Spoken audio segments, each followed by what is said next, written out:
আমি কখনো মানুষের সামনে দাঁড়িয়ে রাজনীতি করতে পারবো না বলে আমি মনে করি। সবাই বলে সাবিনা তুমি একটা ইন্সপিরেশন। মিডিয়ায় আসার কারণে বা ভাইরাল হওয়ার কারণে সবচেয়ে বড় খেসারত আমি মনে হয় জীবন দিয়ে দিয়েছি। আমি কোনো রাজনৈতিক ব্যক্তিত্ব না এবং আমি রাজনীতি করবো না। আমি কোনো অভিনয় শিল্পী না, আমার অভিনয় করারও কোনো ইচ্ছা নাই।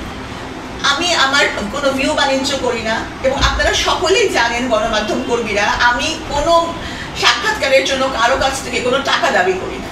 আমি কোনো কিছু উদ্বোধন করতে চাই না। সুতরাং আমার ভিউ বাড়িয়ে বা আমার মিডিয়ায় এসে আমার কি আদৌ কোনো লাভ আছে?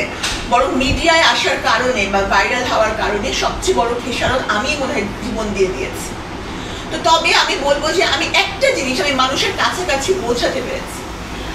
এই জন্য আমি গণমাধ্যম কর্মীদের কাছে কৃতজ্ঞ। আমি আমার বন্দিকে মানুষের কাছে নিয়ে গেছি এবং যেখানে যাই বিশেষ করে মহিলাদের কাছে আমি এত অ্যাপ্রিসিয়েশন পাই। সবাই বলে সাবিনা তুমি একটা ইন্সপিরেশন। তো এক জীবনে আমি এটাই আমার সবচেয়ে বড় পাওয়া, এর চেয়ে বড় পাওয়া আমার কিছু নাই। আমার আমি মনে করি রাজনীতি করার জন্য একটা ক্লিন ইমেজের দরকার আছে এবং কাজ করার দরকার আছে।